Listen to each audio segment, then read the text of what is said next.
It was a damp autumn evening, the kind where the air hung thick with mist, blurring the edges of reality. Richard Blake pulled his coat tighter as he walked down the familiar yet unsettling streets of his childhood town, Ravensbrook. He hadn't been back in nearly 20 years, not since that terrible night when everything had gone wrong. But duty called. His mother had passed, and there was the matter of her house, the last remnants of his family legacy. The cobblestone streets were empty, save for the occasional flicker of a street lamp.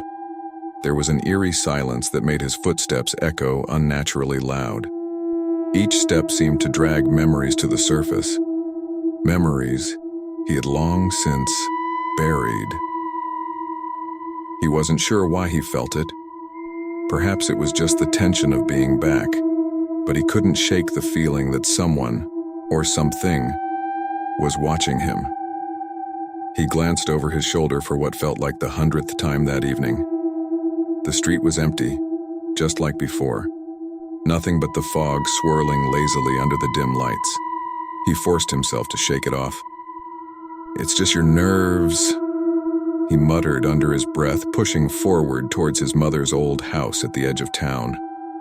The house had aged terribly. The once white paint now peeled off in large, curling flakes, revealing rotting wood beneath. The windows were covered with a thick layer of grime, and the front gate creaked ominously as Richard pushed it open. The sound sent a shiver down his spine, but he told himself that was ridiculous. Inside, the house smelled of mildew and decay. The air was cold, damp, and heavy. Dust hung in the air, disturbed only by the faint moonlight seeping through cracks in the curtains. Richard set his bags down, intending to stay the night before sorting out his mother's affairs in the morning.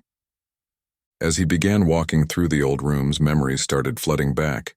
The dining room, where they used to have family dinners. The study, where his father would sit reading in silence. The basement. Richard froze as he passed the door to the basement. A long-forgotten fear curled up from his stomach to his throat. He hadn't thought about the basement in years. The night that changed everything happened down there. It was a stupid game, one he and his friends should never have played. They were all 17, restless and reckless, testing their courage with ghost stories and seances. They'd heard the rumors, of course. Ravensbrook was a town built on secrets, and some said that beneath its foundations lay something dark, something that could be summoned by those foolish enough to try. Richard and his friends had tried, but it wasn't a ghost they summoned, it wasn't a demon. What had come through that night was something else, something ancient and twisted, something that didn't stop after they broke the circle, didn't stop after they ran. And it had taken Michael. Richard hadn't seen his best friend since that night. His body was never found. The others had all moved away, trying to forget, just like Richard. But he had always known that some things, some sins, refuse to stay buried. As he stared at the basement door now, a creaking sound broke the silence of the house. His heart leapt into his throat. It wasn't from the house settling. This was different.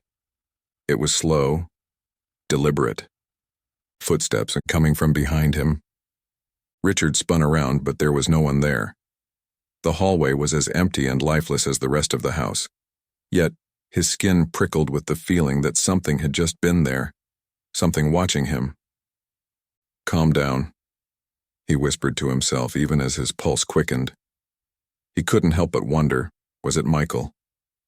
Was it that thing they summoned? Had it finally come for him?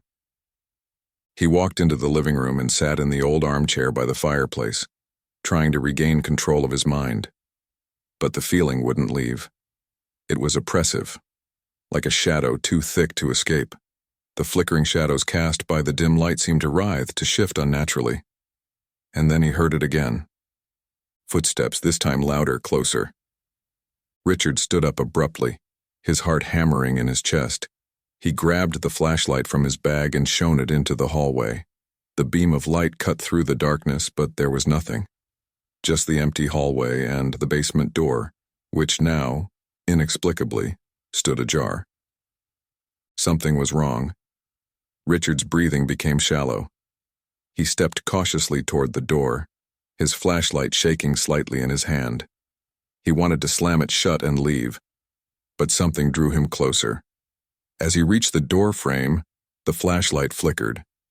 His breath caught in his throat as the beam wavered, and then went out completely, plunging him into darkness. The air was thick, suffocating. His mind screamed for him to leave, to run, but his feet were rooted to the spot. From the basement below he could hear something moving, slow, dragging footsteps. And then a voice. "Richard." The voice was faint, a rasping whisper, but it was unmistakable. It was Michael. Cold terror shot through Richard's body. He stepped back, but the door slammed shut behind him, trapping him in place. His mind raced. He didn't want to believe it. Michael was gone. Michael had been taken by that thing, that unspeakable force they had summoned. "Richard, you left me." The voice came again, this time closer from the top of the basement stairs. He didn't need light to know what stood before him. He could feel its presence, cold and suffocating. And then, with sickening clarity, the truth hit him. Whatever had taken Michael had never left. It had been waiting for him to return. The door behind him rattled, but it wouldn't open. His chest tightened with fear. As the footsteps drew nearer, he could feel the weight of the presence behind him, its breath icy on the back of his neck. "Why did you leave me, Richard?" It wasn't just a voice anymore. He could see it now. A shadowy figure standing at the foot of the stairs. Its outline flickered in and out of existence as though it didn't fully belong to this world. But its eyes, those eyes burned with a malevolent light, filled with years of hatred, rage, and betrayal. "I'm sorry," Richard whispered, his voice trembling. But it wasn't enough. The last thing he saw before the darkness swallowed him was Michael's twisted, distorted face staring back at him, a face frozen in an eternal scream, forever caught between life and death. In the silence that followed, the house seemed to breathe as though satisfied. The wind outside howled, but inside, there was only stillness. The basement door creaked shut, sealing the darkness once more, and Ravensbrook slept, as it had always done, hiding its secrets beneath the fog. But some secrets never die. They simply wait for the next soul, foolish enough to return.